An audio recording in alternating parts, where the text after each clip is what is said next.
We are currently in the Dr. Huygenhof. It's in the north of Nijmegen, close to the former village Lent, and I think it was constructed around the year 2000. This is a sort of a reversed swale. The middle of the swale is elevated and contains a playground, which we'll take a look at it. And the roofs, they're disconnected to the street. The street is angled towards the swale, and a part of the rainwater is processed by this, we call it a sort of infiltration pavement. It's actually, I think it's quite clogged. You see a little bit green, but the overall view is not like that.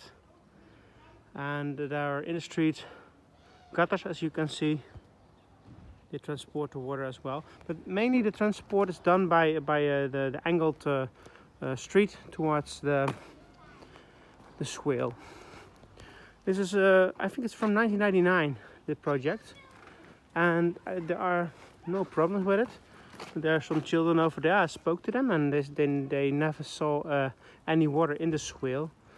It's more likely that it's pretty quickly gone. If you take a look at the street, you can see there are 3 manholes to maintain.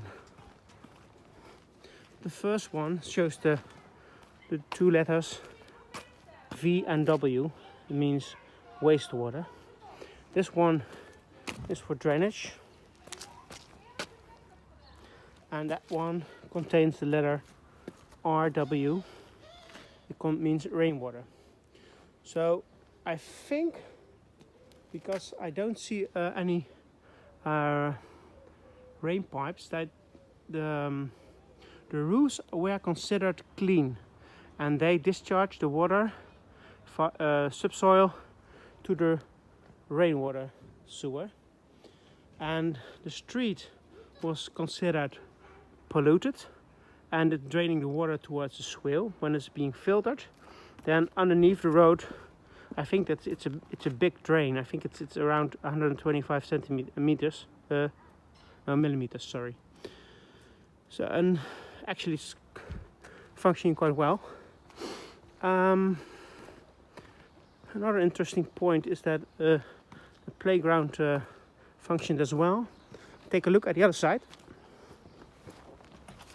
This we call it drop sand in Dutch, to keep the children safe from falling when they are in the playground.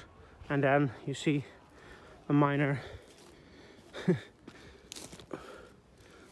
drop of sand, so it takes away a little bit of the storage, but not of the, it's not clogging the system.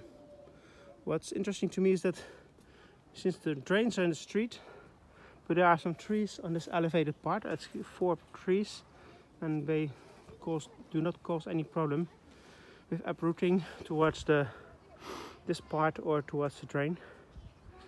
The island you can get off by this small bridge.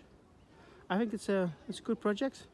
I've never had any problems since 2003 with flooding of the area. So I think it was well designed. A nice example of what I call a reversed swale.